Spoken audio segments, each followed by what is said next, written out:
volunteered to go to Earth? I did. I had to. I had family trapped on Earth. But how could you get trapped on Earth? You had to be there to understand.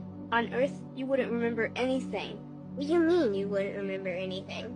I mean, you would have no memory of anything. You wouldn't even remember existing before Earth. What? How is that possible? It was designed that way. It was brilliant. To dive as deeply as possible into such ignorance, such darkness, and still find your way back to remembering who you were, that took true mastery. Wow. I still can't believe you went to Earth. Tell me more. Well, Earth had its own set of laws that everyone agreed to experience. Like gravity, what goes up must come down. Like linear time, day is followed by night. Time? What's time? You know how when we think of something it manifests instantly? Well, on Earth there was a delay. The delay is what made Earth so difficult. Interesting. Time. So tell me more. Before going to Earth, you would choose your family, whether you wanted to be male or female, what race you wanted to be, the location on the planet, things like that. Oh, so you could choose your own character. Exactly. You would enter the Earth as a baby and be completely dependent on others to teach you the rules. But since nobody could remember the rules, they made up their own rules, based on fear and giving your power away to others. That doesn't sound like much fun. It wasn't for everyone. What did you do while portions of you were on Earth? I watched them. It was pretty funny. What was so funny? Here were these magnificent beings, playing the most unique and cutting-edge experience in the universe, and they were clueless. I tried to guide them as much as possible. Wait a second, you could communicate with them? Yes, but they couldn't hear me.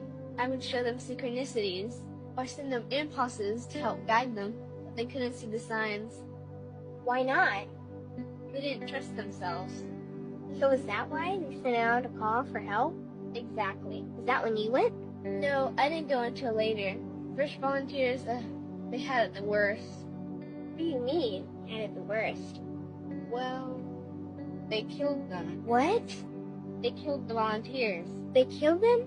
Those on Earth couldn't understand what the volunteers were telling them. The idea that they were equal to the volunteers scared them. What were they telling them? Common sense stuff like, all the answers you seek are inside you. Everything I can do, you can do and more. So they killed them? And then they twisted the volunteers' message and created even more fear. What do you mean more fear? Like the message, God is inside you, was turned into, you are separate from God. The message, all the answers you seek are inside you, was twisted into, you can't trust yourself. And they believed it? It was out of control. How could they believe that? You had to be there to understand. Did you know they actually believed that they were the only intelligent life in the universe? Now that's funny. Pretty crazy, I know. So then what happened? Designers knew Earth was going to enter a section of the galaxy that humans had never experienced before. A section filled with a frequency that might be able to reconnect the human's DNA. What was wrong with their DNA? It didn't work anymore. The thing is, their DNA was how they connected with their higher self. So that's why your incarnations couldn't hear you. Exactly. But there was a catch with the new plan. Only those incarnated on Earth could tune in to these new frequencies. Oh, so they needed more volunteers. Yes, but this time they were taking no chances. To pull this off, they needed millions in the physical form, wired and ready to attune to these frequencies. Are these the 21st century humans that all the stories are about? Yep. We volunteered from every corner of the universe to help the humans wake up.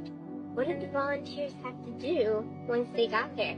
We had to wake ourselves up, attune to these frequencies, and spread them to the rest of the planet. That sounds impossible.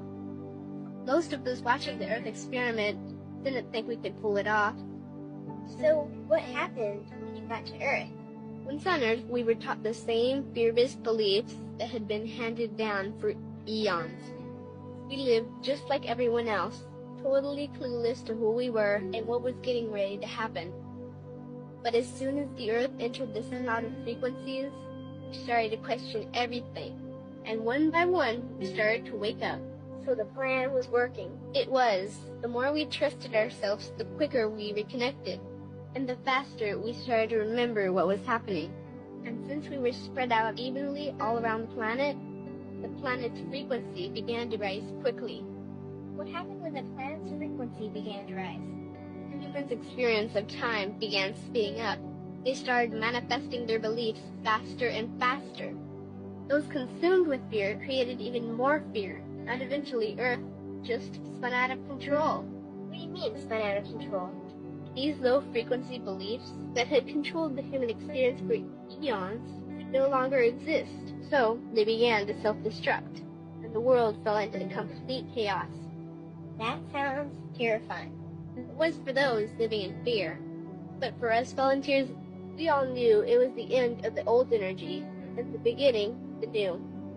So then what happened? A tipping point was reached in our awakening, and we created a new Earth. A new Earth? What happened to the old Earth?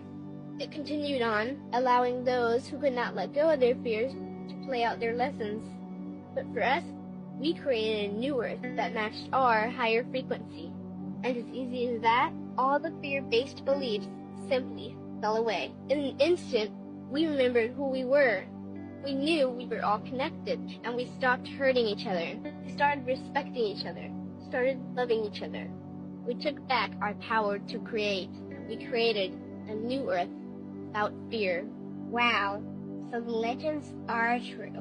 What an incredible experience that must have been. Nice work. Thanks.